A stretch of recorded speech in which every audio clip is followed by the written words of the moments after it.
আল্লাহ বলেন, এ যুবক, আমি আল্লাহ তোমার যৌবনকাল দিয়েছি। যুবক, এই যৌবনকাল শেষ হতে সময় লাগবে না।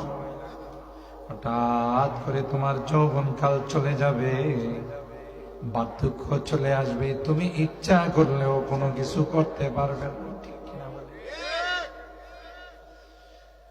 নারী আর পুরুষকে আল্লাহ বানাইছেন, উভয়ের মধ্যে আল্লাহ আকর্ষণ দিয়ে বানাইছেন। আল্লাহ কয়, দুইটা থেকে আমি আল্লাহ বানাইছি। নারীদেরকে পুরুষের জন্য বানাইছে, পুরুষদেরকে আল্লাহ নারীদের জন্য বানাইছে। ঠিক কিনা বলে?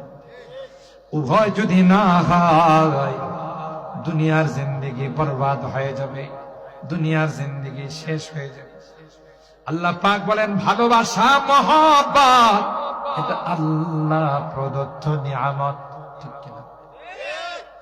100 ভাগ মহব্বত আর ভালোবাসা, এর মধ্যে মাত্র 1 ভাগ গোটা বিশ্বের মধ্যে আল্লাহ পাক বন্টন করে দিয়েছেন। ঠিক কিনা?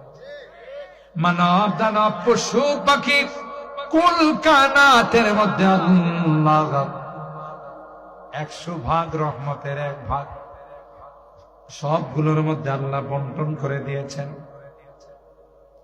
তাই ওই মহব্বত আর ভালোবাসার দাবিতে পশু পাখিরা তার বাচ্চাকে কি পরিমাণ ভালোবাসে। ঠিক কিনা?